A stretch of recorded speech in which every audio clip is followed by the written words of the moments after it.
Hey, it's me again. I wanted to make some cornbread because I'm going to make some cornbread dressing for tomorrow for potluck. So I thought I'd show you how to make cornbread. I'm making my biscuits now, so I try to do a lot of my cooking at the same time so I'm not in and out of the kitchen. So anyways, I wanted to show you, and yeah, my kitchen counter's probably all messy, but I gather up all your stuff for your recipe so you know you've got everything. So anyways, I forgot a bowl. Hang on a second. Forgot the bowl. Okay. Now that won't work.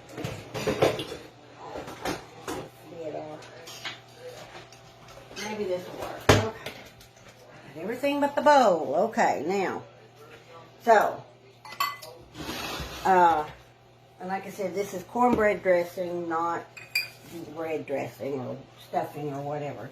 Alright, so it says it wants a cup of flour.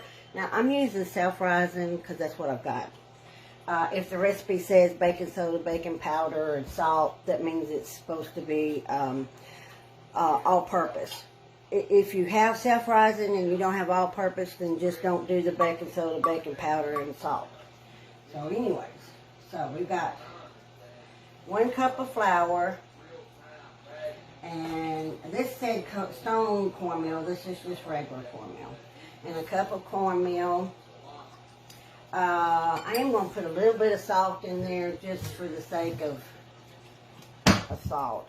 I don't know if you can see me doing any of this. So let's see here. Let's see. Flour, cornmeal, baking powder, salt, baking soda, buttermilk. Now, I don't have any buttermilk, but I do have my buttermilk, my powdered buttermilk. So, I'm going to do the same that I did with my biscuits, and I'll put 4 tablespoons in here. Now, remember, you don't have, if you use this, you don't have to use milk, which is good because I'm out of milk, too. So, as you can see, I gotta go to the store. But anyway, so there's my buttermilk, and it says 2 tablespoons of sugar. I'm just gonna put a little bit in there. I don't want a whole lot. I'm not a fan for sweet cornbread, especially with my dressing. And then it says 1/4 cup of oil and 1 egg. So here comes my 1/4 cup of oil. And I'm going to turn, I have my, let me show you what I've got. I put my butter, it's homemade butter, but anyways, I put my butter in my skillet and I'm going to heat it up because I'm using my Easy Bake Oven. I'm not going to use the big oven, or I would just stick it in the oven, but I've got biscuits in there right now. And now I need a cup and a fourth of water, not milk, because I've used 1 and a 1/4, okay, and then 1 egg. And remember, if they're yard eggs, then you crack it in something to make sure it's all good. So there's that.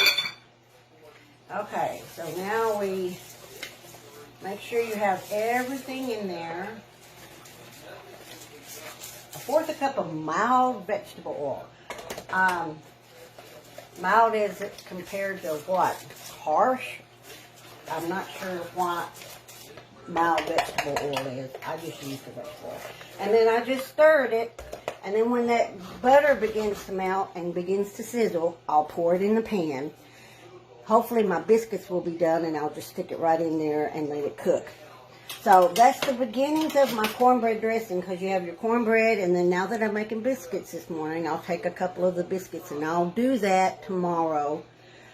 Or maybe, yeah, whenever I go to mix it, I'll get back on and videotape it so that you can see me mixing the cornbread, because you have the cornbread, you have biscuits, you have onions and celery, sage, of course,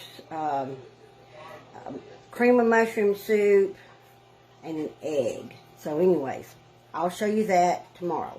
But right now, I've got this, and I'm still, let me show you, kind of, I think I got too much butter in there. It's just supposed to have been 2 tablespoons. So let me pour a little bit back in there, and let me let it. Anyways, I have been raking leaves and burning, but it's been so dry here that I was able to use my leaf blower, and that's the best time ever because we've got leaf trees everywhere, and it's been the easiest thing to blow the leaves into a pile and then either scoop it up and burn it or whatever. So, but that's what I've been doing for the past 3 or 4 days, and I'm kind of tired. But anyways, let me let that sizzle a little bit more. Because this says it's skillet sizzled cornbread. I got this from the Arkansas, is it the electric co-op? We get a magazine each month, and they put recipes in there. And this particular one was really all about cornbread, which I really like because I like cornbread. And a lot of people like just the Jiffy, which is good. It's Jiffy. It helps in a pinch. But I like trying different cornbread. But you gotta have buttermilk, to me. I'm gonna let that sizzle a little bit more. I think it needs to be really hot. So, anyways, this is the. Hey, it's Linda again, and I'm not sure if this. Yeah, it's working. Anyways, I'm finishing up my chicken and dressing, cornbread dressing, that's what it is. So I wanted to do what I told y'all I was going to do and finish it up with y'all. So anyways, you take now you have your biscuits that you've made in advance. You can save this up. You know, if you know you're going to make dressing, you can just save it up over a day or so, put it in the refrigerator. And then you take your cornbread that I made yesterday, and you're just crumbling this stuff up. It's just cornbread and biscuits. If you don't have biscuits, you can use, I guess you could use bread. And the biscuits may be something that my mom used to do, just to do, use up the bread. I don't know. There's a story about a lady who always cut the end off of her roast. And she cooked her roast, and it was the best roast ever. So when her daughter grew up and got out on her own and had a family of her own, she cut the end off the roast. And one day, she was making it with the mom there, and the mom went, "Why are you cutting the end off of your roast?" And she said, "Because you always did, Mom." And she said, "That's because my pan was too short. I had to cut the end off the roast because I didn't have a longer pan." So, moral of the story is, when you see someone do something, ask them why they're doing it. It may be because it tastes better. It may be because their pan's too short. It may be, there's a reason why. So, I don't know about the biscuits. Mama always just put biscuits and cornbread in her cornbread dressing. And I remember Brenda said we was about 8 or 9 when Mama started having us help cook. And that was one of my favorite memories, is making cornbread dressing with Mama, because we got to always taste it. So, okay, so I've got, I don't know if you can see this, but I've got my cornbread and my biscuits all crumbled up. Then you've got your onions, and I put this in my chopper, and I bought one of those, not real expensive ones, but it's a Black & Decker food processor. Oh my gosh, I wore the other one out this summer doing pickles and stuff, but it was just a little bitty one. But the food processor was, they have a recipe book for all the things you can do with the food processor. You can make whipped cream out of it. You can do pizza dough. I saw those on, I'm sorry. This is celery. So we've got onions, and you got celery, and you just you'll have to just taste it. And of course, you got your black pepper, and you got your salt, and hang on a second, let me put you on pause. I don't know if I put you on pause or if I just stopped you. Anyways, I'll just splice it together. I'm getting better at that. But anyway, so you got your cornbread and your biscuits, and I've got a little bit of onions. I'll add more if I need it, and celery. You got your salt and your pepper, and then you got sage. I grew some sage, was it last year? I always smell it to make sure if it doesn't smell, it's not going to taste, you know. So I just kind of put some in there. Was it Glenn and Marilyn gave us some of their rubbed sage one Christmas, Thanksgiving. I wanted to show you too. If you don't have a chicken, now I boiled my chicken yesterday. You can put it in a crock pot, put enough water in there, you know, to cover it and let it cook all day. You can use chicken legs, you can use chicken wings, you can use any kind of chicken. It's best if they have the skin on it because it makes richer broth. But if you don't have a chicken, you can use the canned chicken broth. And if you don't have a chicken, you can use the canned chicken. I mean, it still does the same thing. So, I mean, you know, if you're up there and you got those things, you can still make chicken and dressing. So, anyways, where was I? Sage, oh, and then here's my chicken broth. Let me kind of stir that up a little bit here. So, that's really kind of all I put in there right now is the sage, pepper, salt, cornbread, biscuits. I can tell that's going to need a lot more celery, and I'm going to go ahead and do the rest of that onion. And you know, you may have worked with your mom, grandma, whatever, and they put other stuff in it. Just put other stuff in it. Put something in, if you add something different than what I'm doing, put it in the comments so that I can add that to mine. I love learning from other people how they cook. And if I go to the basics, it's because my granddaughter Katie was saying that a lot of the people she knows on social media didn't know how to cook. And, you know, their families, they don't have the cooking families. A lot of people don't cook anymore. And so that's something you can be thankful for. If you've got a family, even if they're dysfunctional, even if there's divorce and they're split or whatever, you still have a family. That's something to be thankful for. I don't know, yesterday my video camera was turning off, so I don't know if you got it, the part where I was talking about finding something to be thankful for every day, not just during Thanksgiving. But, you know, look around and see something you can be thankful for, even if it's a mundane job, you know, like folding clothes. Be thankful that you've got the washer, dryer, whatever to wash your clothes. Thankful you got people around you as well as yourself healthy enough to dirty the clothes that needs to be washed. So there's always something to be thankful for. There is plenty of the negative. You don't have to look for that. But some days you do have to look for the thankful stuff. And start off with the smallest things because, you know, we overlook that. You know, having family well enough to dirty dishes. To have family that's got an appetite to eat what you're cooking. You know, that to have family and yourself able to just get up out of the bed. You know, so find something today to be thankful for. And also think about those who have lost their loved ones this year. I know that's the opposite of thankfulness, but you know, in our own thankfulness, we can turn around and help somebody who is going through a hard time.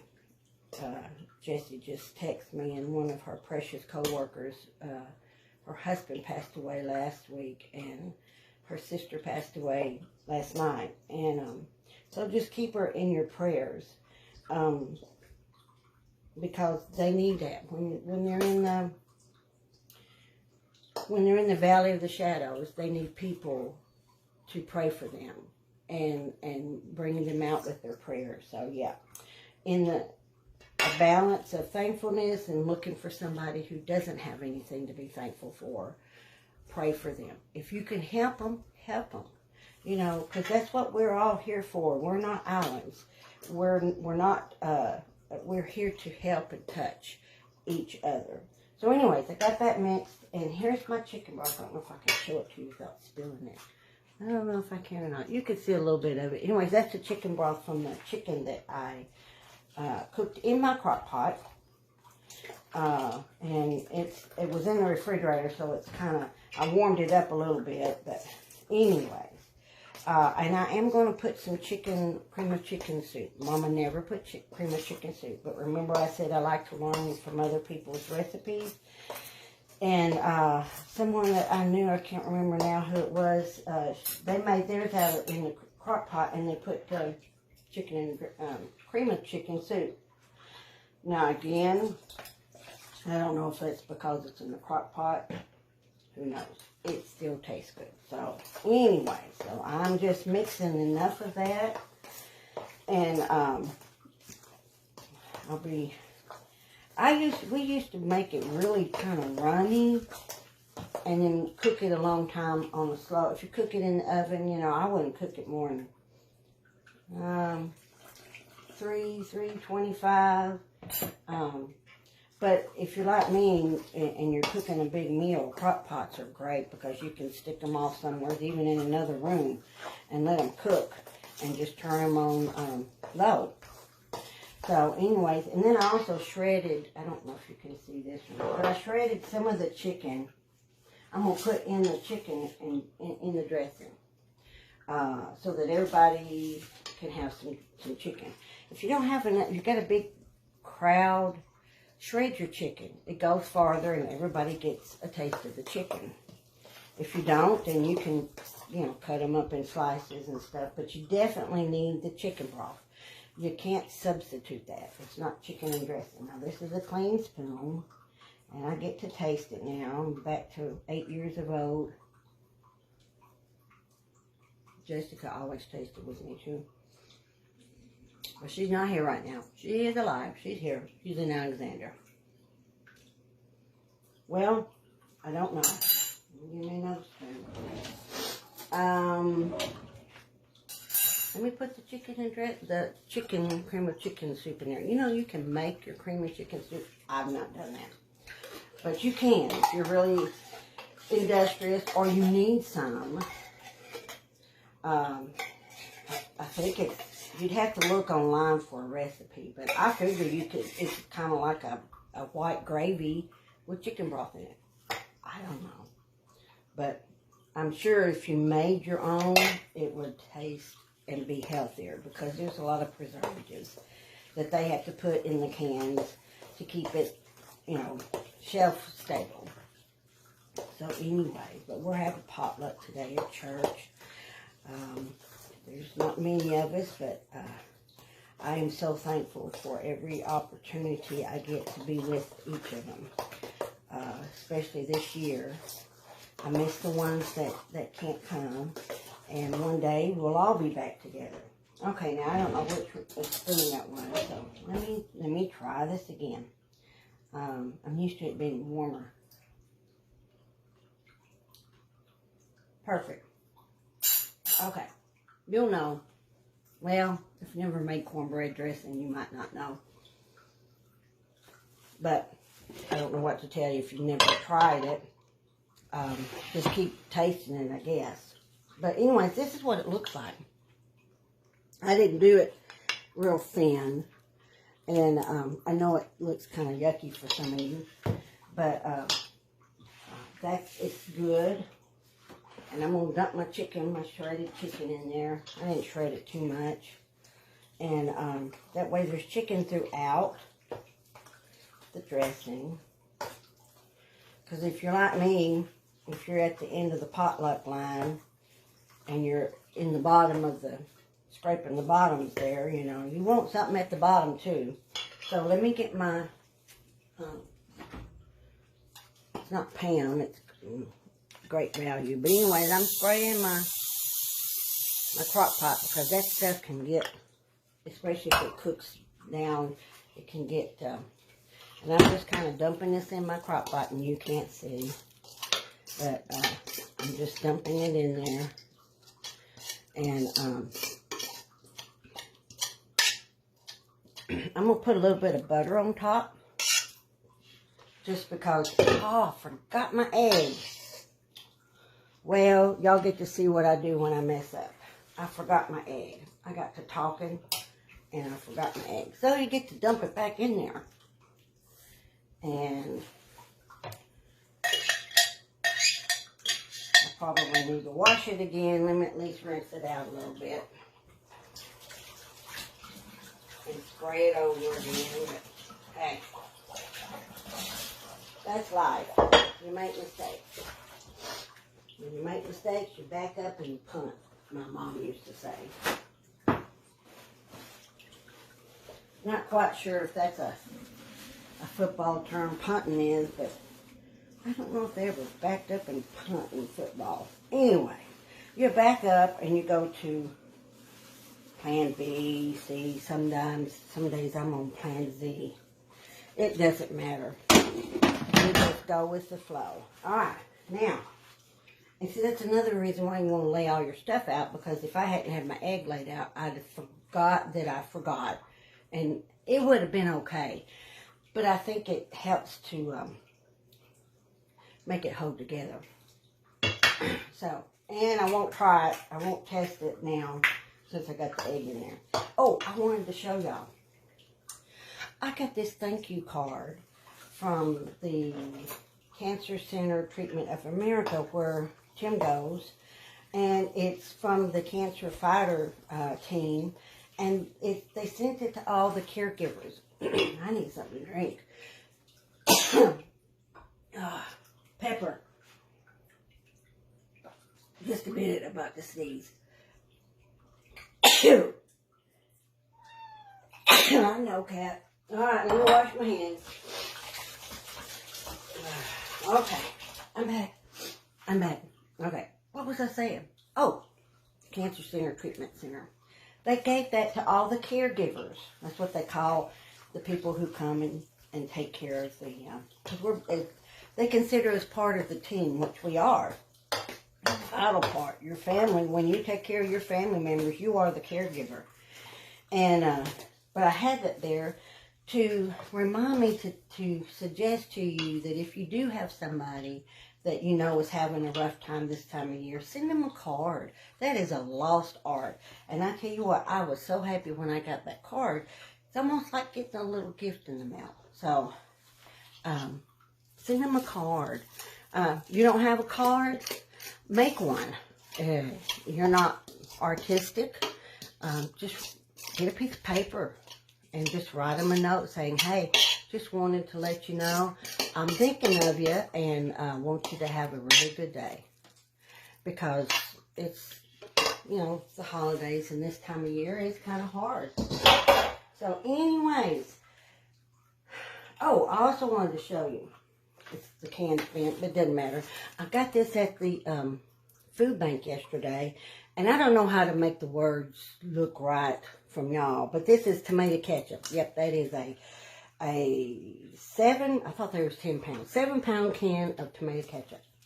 And if you have the opportunity to get something that big, because usually even if you buy them in the store, they're cheaper than the individual ketchup. I'm going to show you on another video how to re-can your ketchup. And you think, well, I don't use ketchup. Do you use barbecue sauce? Do you use spaghetti sauce? Do you eat sloppy joes? Get online and look up things you can use for ketchup, because there's a lot of stuff. You know, those little meatballs or even those little sausages that they put in the crock pot. Well, you put ketchup in there too, and grape jelly and apple juice, I think. Anyways, get online and look and see. But if you ever have the opportunity to get something this big, by all means, don't throw it away. If you can't figure it out and you don't want to mess with it, give it back or give it to somebody else, because this is a lot of ketchup that you can do. So anyways, I've got my dressing in there, and I'm going to turn it on low, and by noon it should be done. I'll make some cranberry sauce. You can take fresh cranberries and put them in the chopper and put some, I won't do that because I don't have any, but I will by next week. Because I like to, you can freeze your cranberries too, but you can put them in a chopper and mix that up with a package of Jell-O and some pineapples and crushed pineapple and pecans. And mix it all together and put it in the, this is a recipe, and I'm sorry. You take your cranberries the night before. You chop them up, put a cup of sugar in it, put them in the refrigerator. Then the next day, you put a can of pineapple and some pecans and the package of Jell-O, and you mix it up and let it sit. Oh my gosh, that is so good. But if you're like me and you don't have any, then you can have a can of the cranberry sauce. You may not like cranberry sauce, then don't do it. But I like cranberry sauce with my dressing. So anyways, I'm going to put a little bit of butter on that, put the lid on it, and plug it in. So next time, I don't know what I'm going to do, but I will see you in a little while. And I'll make something else. And y'all have, if I don't have anything between now and Thursday, y'all have a blessed Thanksgiving. But you know what? Every day is Thanksgiving. Every day that you get to be with your family, whether it be your physical family, your church family, your work family, every day is a Thanksgiving day. So look at it that way and be blessed and have a blessed day. We'll see you later.